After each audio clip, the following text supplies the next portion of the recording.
अनेक प्रकार का उपाय किया, बसंत का प्रयोग किया, पर त्रिशला का ध्यान खुला नहीं, वापिस लौट गए।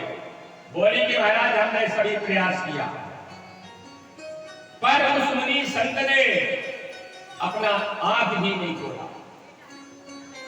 इंद्र घबरा गया, अपने इरावत हाथी में बैठ करके साथ में वज्र लेकर के आया, और जब देखा तो उसके मस्तक से तेज निकल रहा था।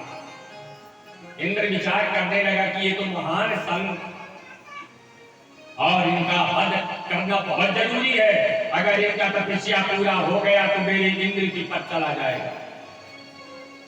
ऐसा मन में विचार करके इंद्र ने बेअपराध त्रिशला के ऊपर उन्होंने वज्र चला दिया।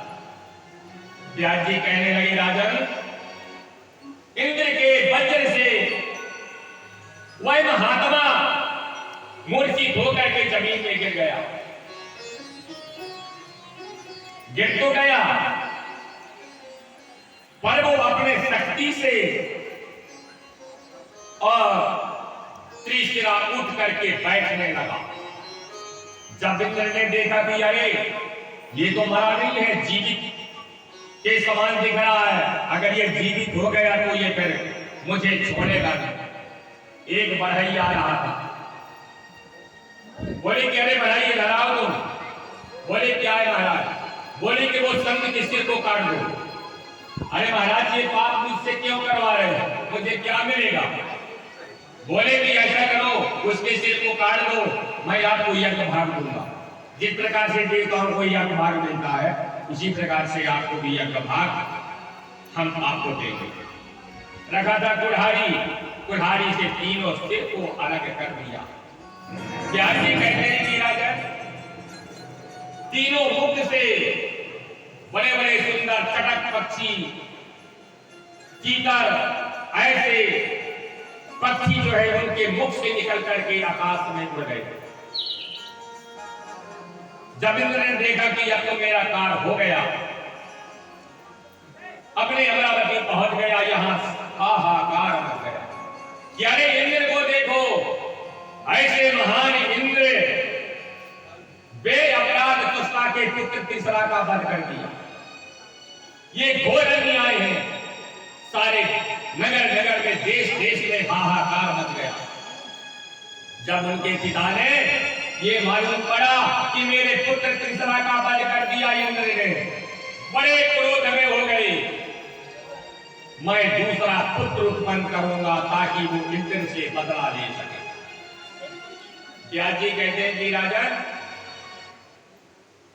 सुंदर त्वष्टा ने, अग्नि ने सुंदर आहुति देना प्रारंभ कर दिया। 7वां दिन में उस हवन कुंड से दिव्य एक पुरुष का उत्पत्ति हुआ। व्यास जी कहते हैं कि राजन, उस पुत्र का नाम हुआ वृत्र।